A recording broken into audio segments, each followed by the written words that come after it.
আসসালামু আলাইকুম। দেখো বন্ধুরা, আমার হাজব্যান্ড তো কাজে চলে গেছে, আমার ননদও কাজে চলে গেছে। সারাদিন অবিরাম এই দুইটা এসি মেশিন চলতেই থাকে, একটা নিচতলার জন্য একটা দোতলার জন্য। শব্দ কিন্তু ভিতরে কোনো শব্দ যায় না, ঘরের ভিতরে। অনেকটা সময় আমাকে প্রকৃতির দিকে তাকাইয়া, আকাশের দিকে তাকাইয়া একা একা কাটাইতে হয়। যেমন 3টা পর্যন্ত, 11টা থেকে 3টা পর্যন্ত। 3টার দিকেও আসবে। ভাবছিলাম এখানে একটু গাছ টাছ লাগাবো, কিন্তু এত গরম বাইরে, কিছু করতে ইচ্ছা করে না।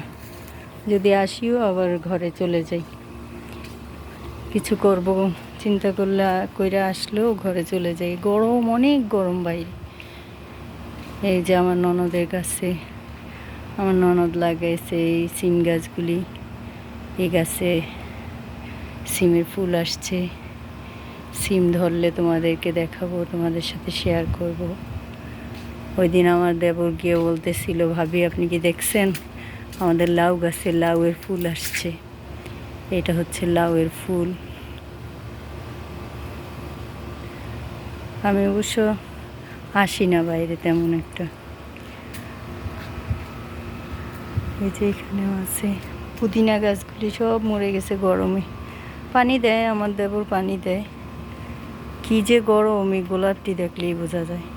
ফোটার সাথে সাথে পরদিনই গোলাপটি জ্বলে যায়, এত গরম বাইরে। কিন্তু ঘরে তো গরম বুঝেই যায় না। কিন্তু বাইরে আসলে একটা জিনিস কি, প্রকৃতিটা অনেক সুন্দর লাগে। এদিকে ফুল, ওই গাছে ফুল, ওই গাছে ফুল, দেখতে অনেক ভালো লাগে।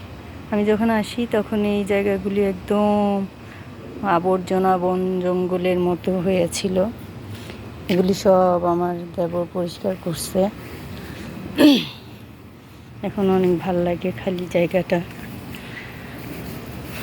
অনেক ভাল লাগে। এখন চিন্তা করছিলাম এখানে কিছু সবজি গাছ টাছ লাগাবো, বেগুন গাছ, মরিচ গাছ, এই টাইপের। দেখি গরমটা আর একটু কমুক। এই যে এখানে আরেকটা সিম গাছের চার আছে।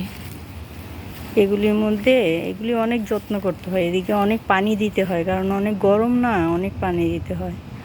আমার দেবর আবার মাশাআল্লাহ প্রতিদিন একদম নিয়ম করে করে পানি দেয়। যে আজকে দিলাম, কালকে দিতে ভাল লাগছে না, দিলাম না, এমন না। চিন্তা করতেছি সুইমিং পুলটারে পরিষ্কার করানো। আমার বলতেছে কত লাগবে, তোমার আইডিয়া আছে? প্রচুর টাকা লাগবে এটা পরিষ্কার করতে। ঠিক আছে বন্ধুরা, আমার জন্য সবাই দোয়া করবা, যেন একা একা আমার মেয়েদের কথা তেমন মনে না পড়ে।